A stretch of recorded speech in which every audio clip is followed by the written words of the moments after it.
I have chosen Robert Frost's Stopping by Woods on a Snowy Evening.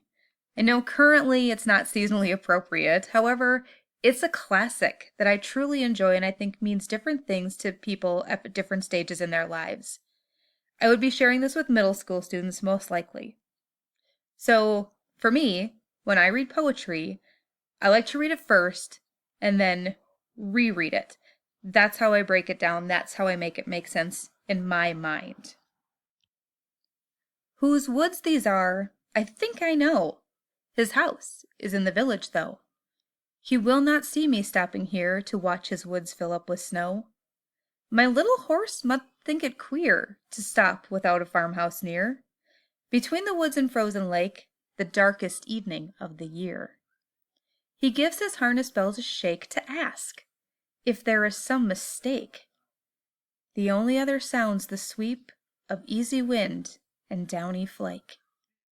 The woods are lovely, dark, and deep, but I have promises to keep, and miles to go before I sleep, and miles to go before I sleep.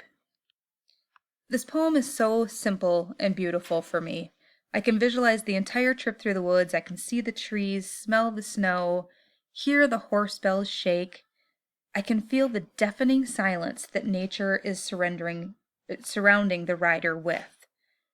I grew up in Minnesota with a cabin in the deep woods.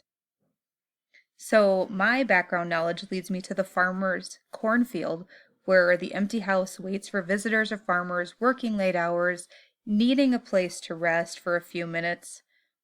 I too think I know whose house this is. I've walked between the dark woods and the frozen lake on many, many occasions.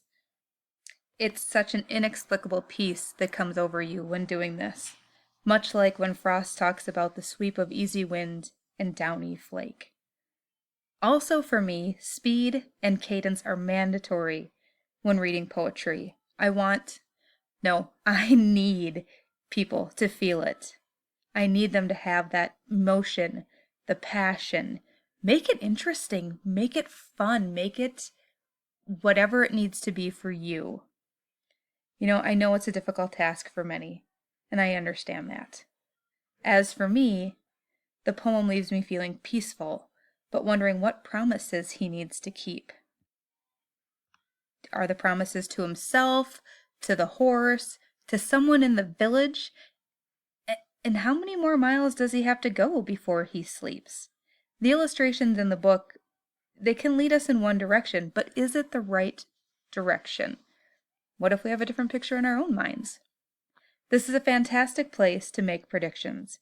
For example, I predict he will arrive at a predetermined destination, unbridle the horse, put it away for the night, and go to bed. Of course, my children had a completely different prediction, all three of them, very different, when I read them the poem. And that's the beautiful thing about poetry. It can lead you wherever you'd like it to take you. And that's what I would like to leave students with and with you with. Thank you.